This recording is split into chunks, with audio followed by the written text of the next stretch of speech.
తాకట్లో ఉన్న మీ బంగారాన్ని విడిపించి ఆ రోజు ఆన్లైన్ రేటుకి కొంటాం. Sharma gold company.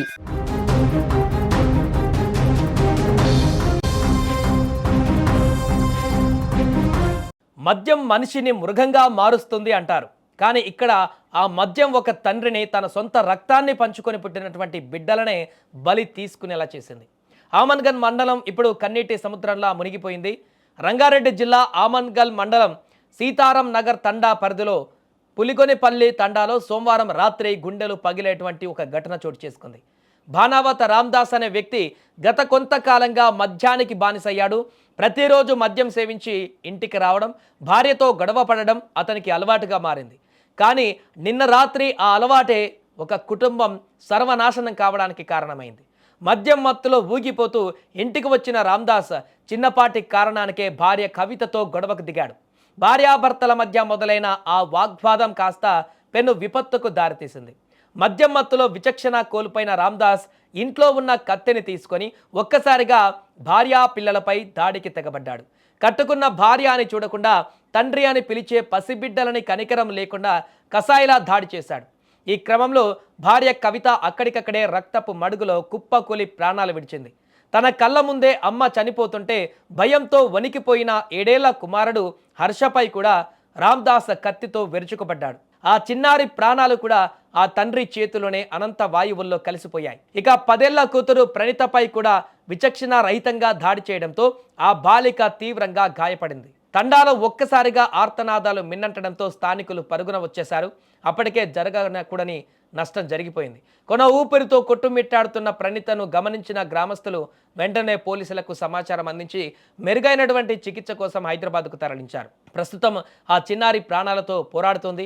విషయం తెలిసిన వెంటనే ఏసీపీ జానకీరామ్ సంఘటనా స్థలానికి చేరుకొని పరిస్థితిని సమీక్షించారు. ఆ దృశ్యాన్ని చూసి అక్కడున్న వారందరూ కంటతడి పెట్టారు. పోలీసులు కేసు నమోదు చేసి నిందితుడి కోసం గాలిస్తున్నారు.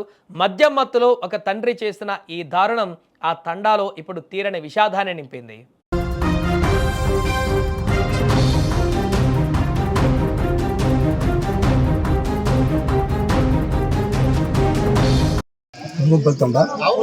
మర్డర్ జరిగింది. ముగ్గురు వాళ్ళ భర్త ఆ రోకల్ బండతోటి ఎందుకు చంపింది అంచనాలు వస్తుంది. అది చాలా ఘోరంగా ఉంది.